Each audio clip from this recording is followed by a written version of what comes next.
SLT Mobitel, the connection.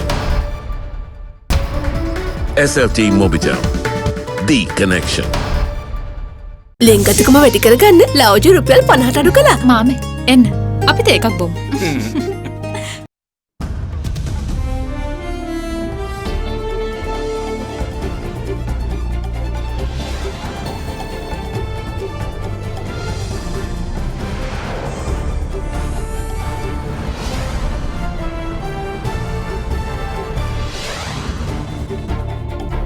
Tonight, Liberty. 11 Grama Niladari divisions brought out of isolation, leaving just one police area under restrictions. Long last. Airports reopen for commercial flights after 10-month hiatus. Tourism is not going to encroach or take the capacity for PCR testing from the citizens who are returning. Weighing in anyway.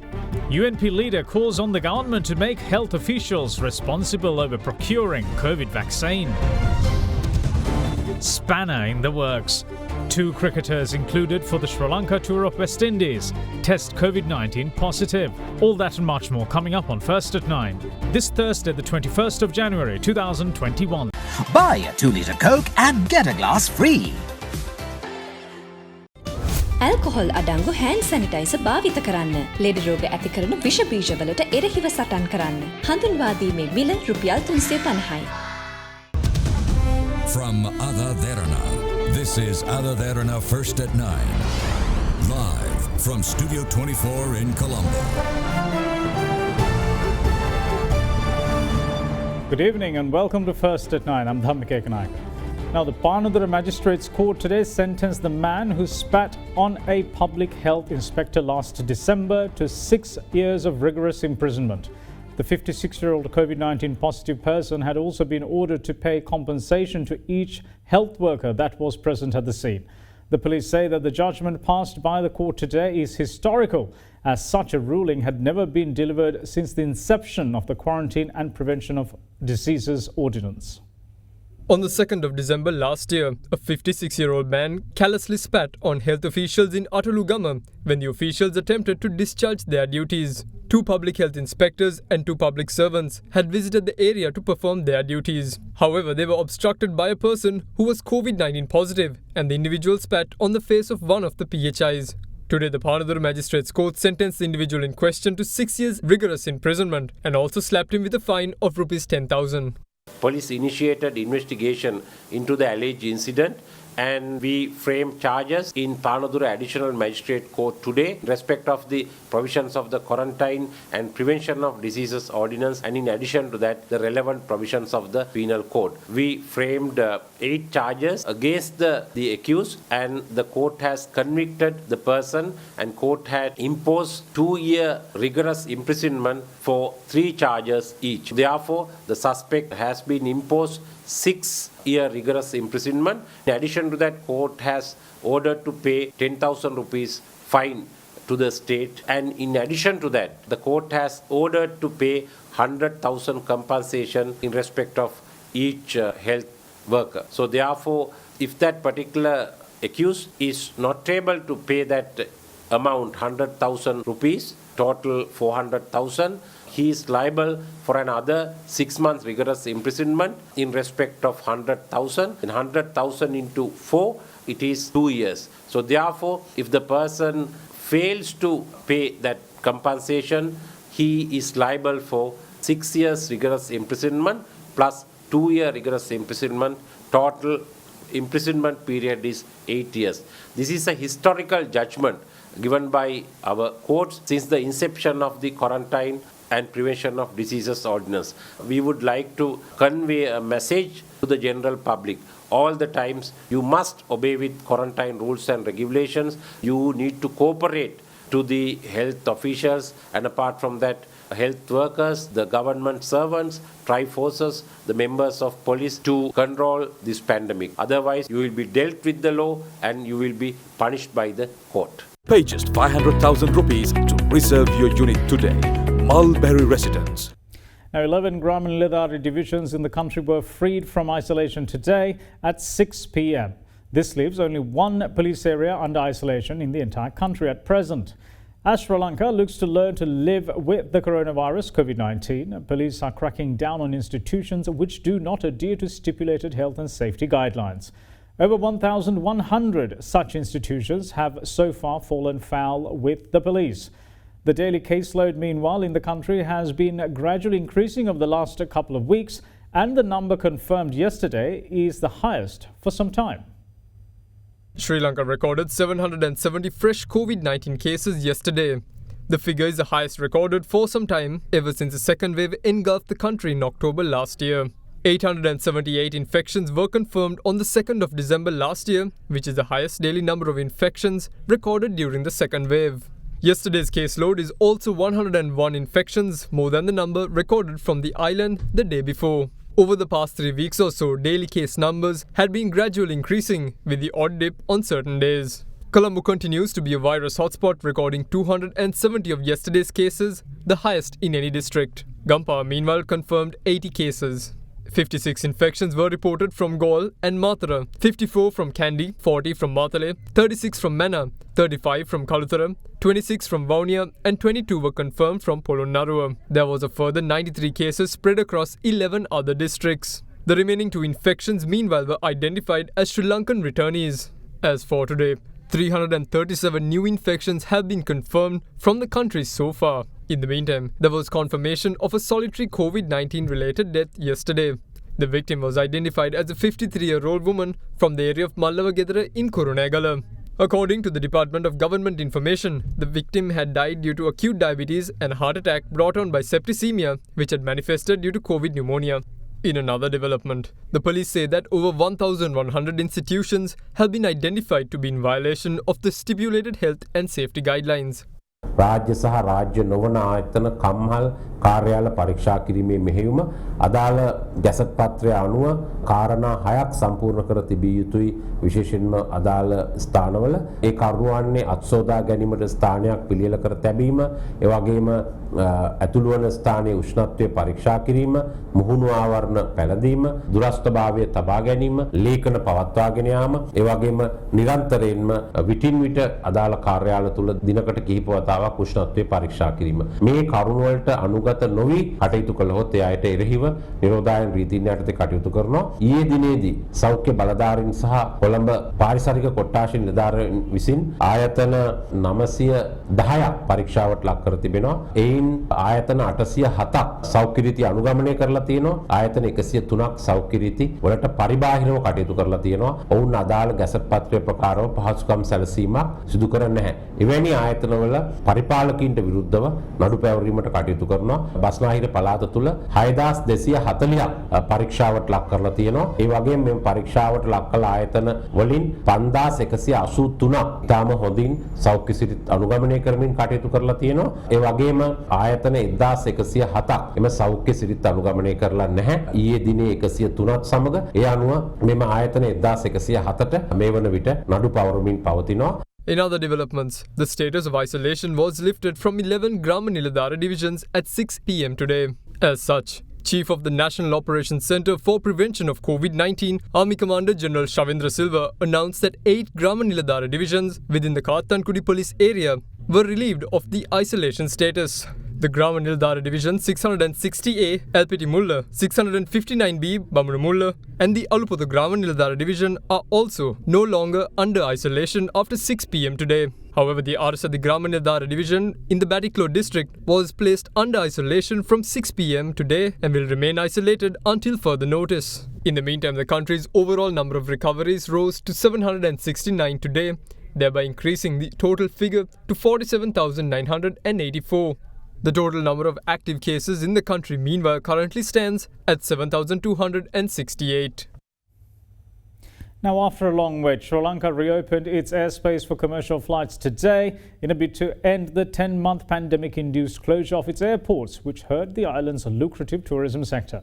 Chairperson of Sri Lanka Tourism Development Authority, Kimali Fernando, is confident that the Sri Lankan tourism sector is fully equipped and coordinated to ensure that travellers arriving in Sri Lanka will receive the best possible experience.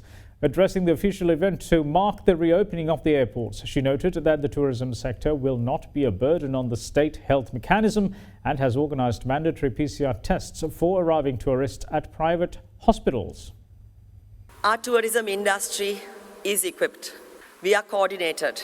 We are ready to welcome you and to give the world the warmth of the Sri Lankan hospitality while ensuring safety and health. We are on it to ensure our travellers have the best possible experience in Sri Lanka.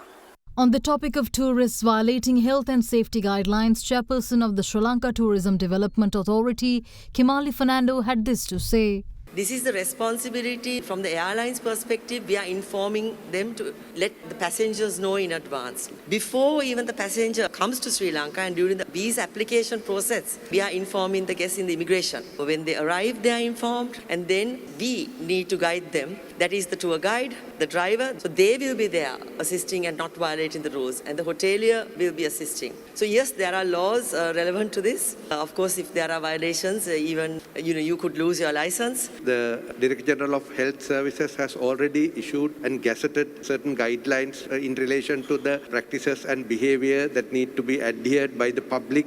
And if any of these things are violated, it will be an offence under the quarantine law. And it is the responsibility of all stakeholders, because I don't think that the health ministry or the health workers in the field will be able to do the policeman's job at that sites and making sure that everything is happening fine.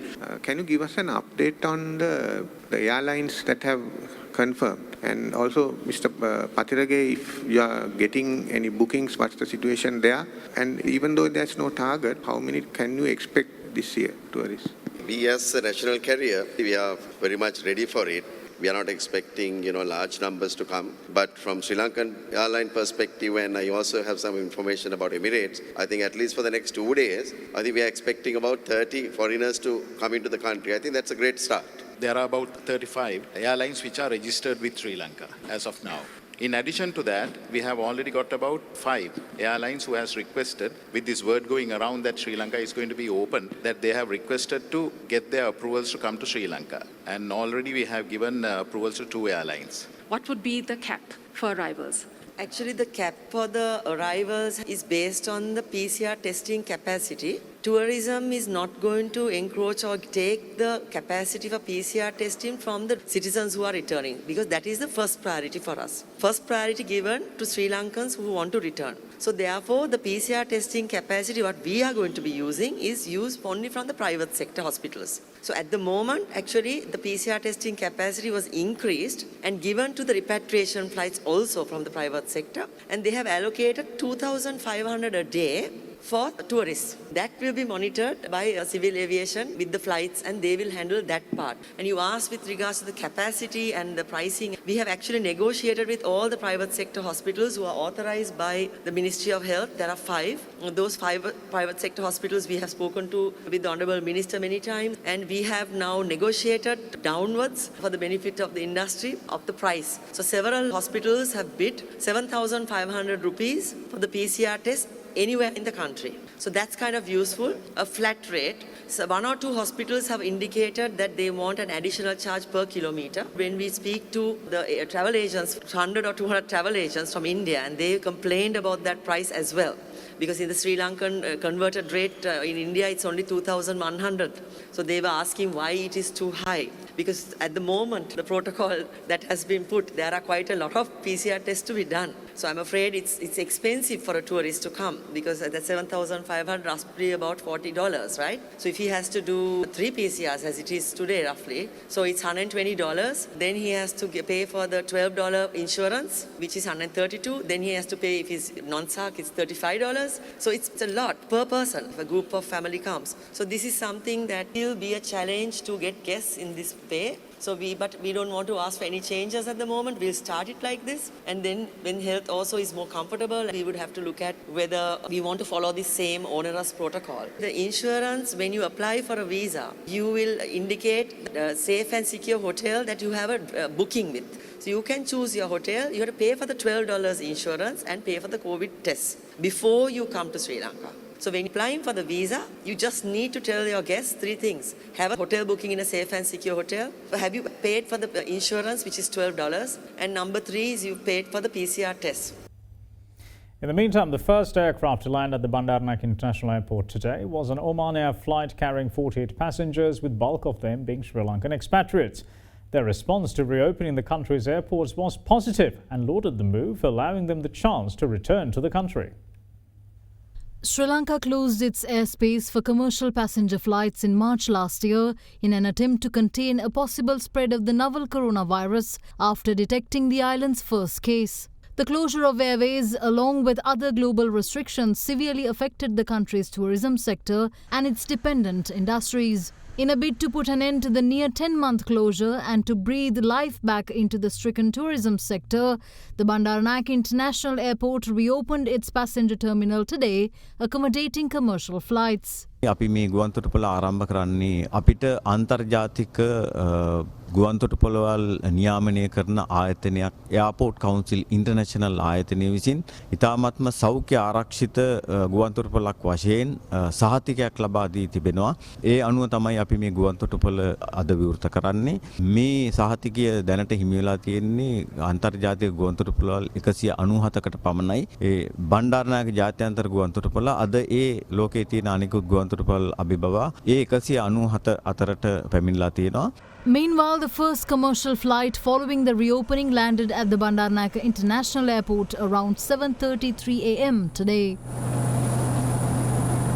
The Oman Air flight YW371 arrived in Sri Lanka from the Muscat airport with 48 passengers aboard. The passengers included 44 Sri Lankan expatriates and 4 foreigners who arrived on work visa. After touching down, all the arrivals were subjected to disinfection. Meanwhile, Sri Lankan expats who returned to the country after the forced lengthy stay away shared their views. PCR කරලාද හින්නේ? ඔව් මෙතන PCR කරලා ආයේ මෙතනත් කරනවාද? මෙතන දැන් අපි දෙපාරක් කරන්න සල්ලි දීලා තමයි එවිල්ලා තියෙන්නේ. ආ දැන් කීයක් දුන්නා සල්ලි? 10000 දුන්නා. රජය ගෙනියන මේ වැඩ පිළ සාර්ථකව කියලා හිතනවද? ඔව් දැන් මේ මාස 7ක් මම වැඩිපුර හිටියා. ඉඳලා තමයි ආවේ. ඒතකොට මේ ඕපන් කරපු ඉඳ තමයි අපිට මේ chance එක ආවේ. නැත්නම් අපිත් ඒ ඉර වෙලා ඉන්නවා. How about this government taking the decision? I think all are doing good job. Everything was sprayed, and of course the security is important. Yeah, we are coming from other country. You all don't know what we are bringing here. I think this is good. Keep it up. I'm happy to be here. In an attempt to stop every possible way of a further spread, it was made mandatory for the airport staff to be clad in personal protection equipment and were prevented from meeting the passengers face to face. However, some staffers were seen openly violating the protocol, disregarding instructions. Today's arrivals were then directed to quarantine centres. We will see you once more on the other side of this break. Stay with us.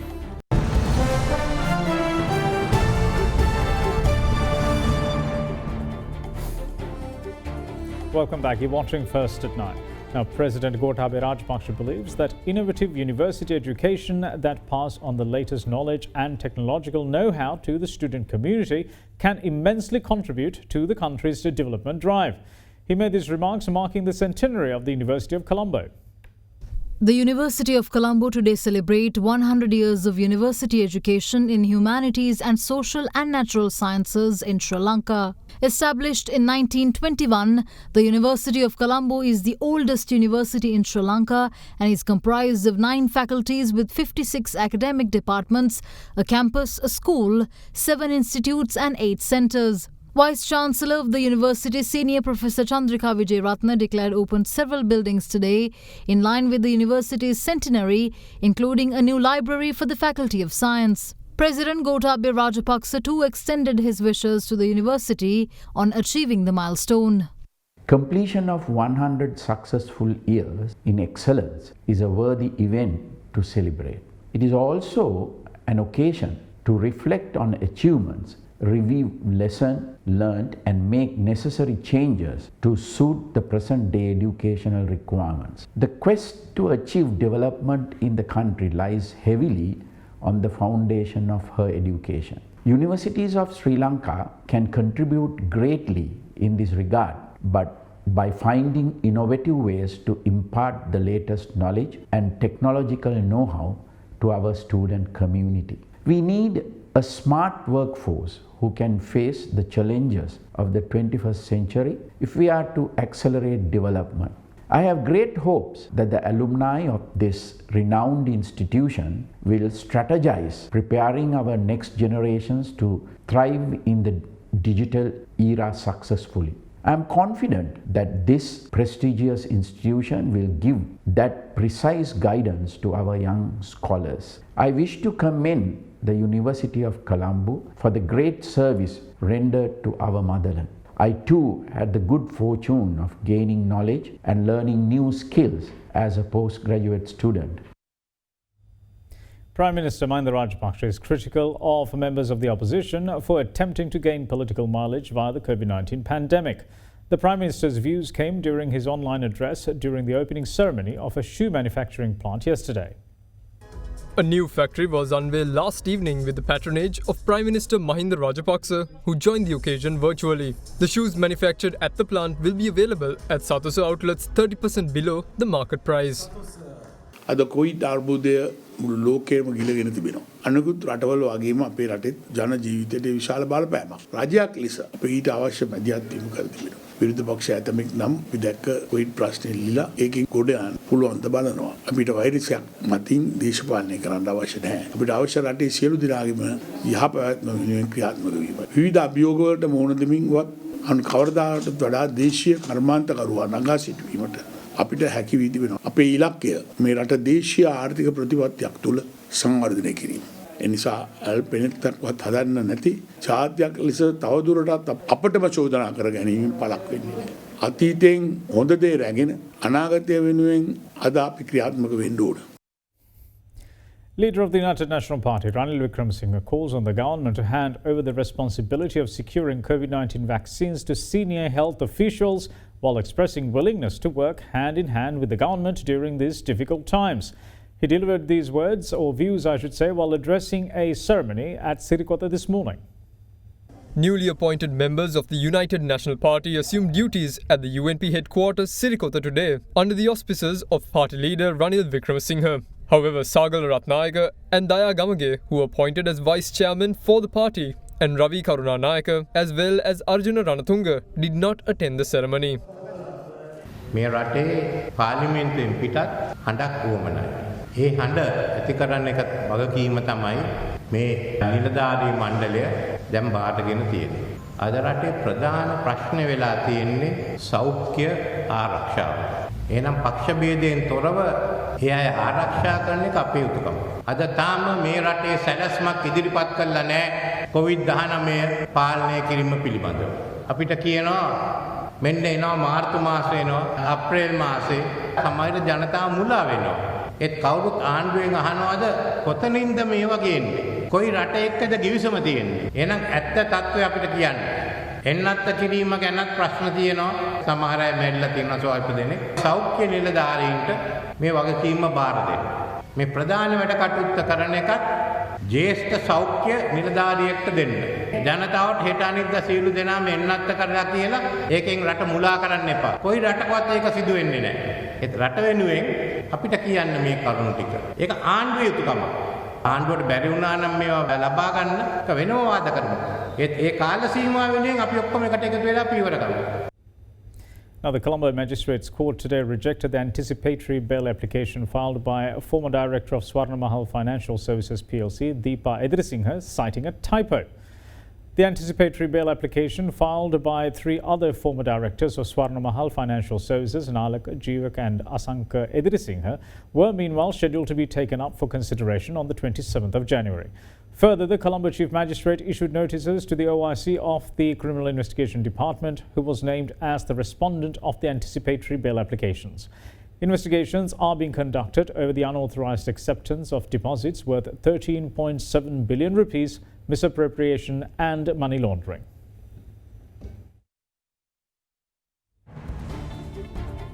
We will see you shortly. Bear with us.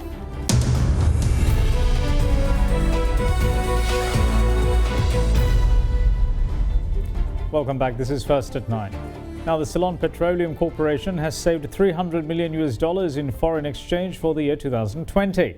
This had been divulged by CPC Chairman Sumit Vijayasinghe before the Committee on Public Enterprises recently, when the special audit report on the storage and distribution of petroleum was discussed.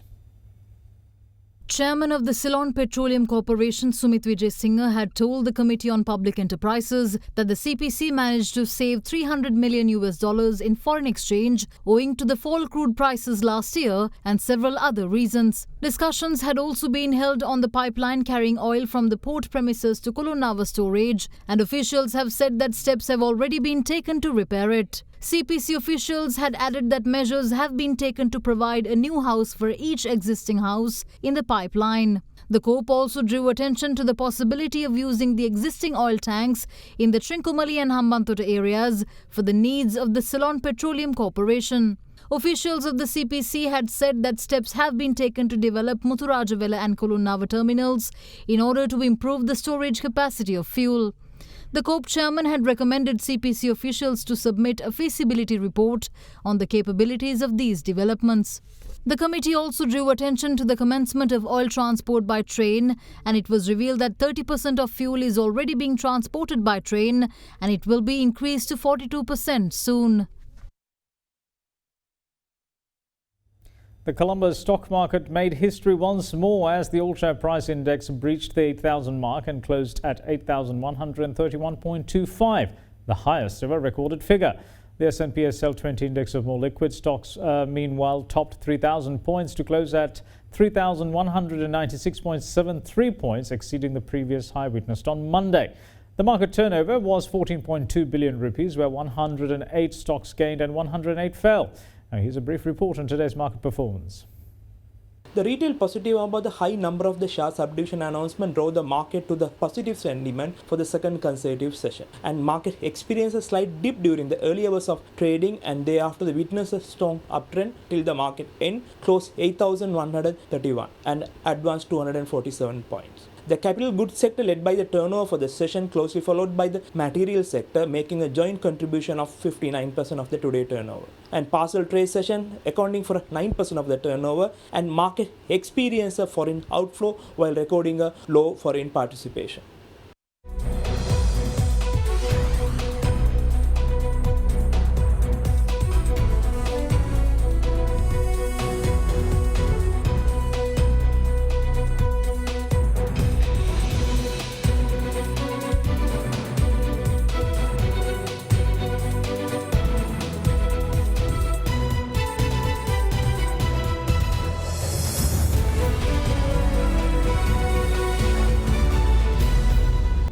And that's it from all of us here at First at 9. Thanks for watching. Bye-bye.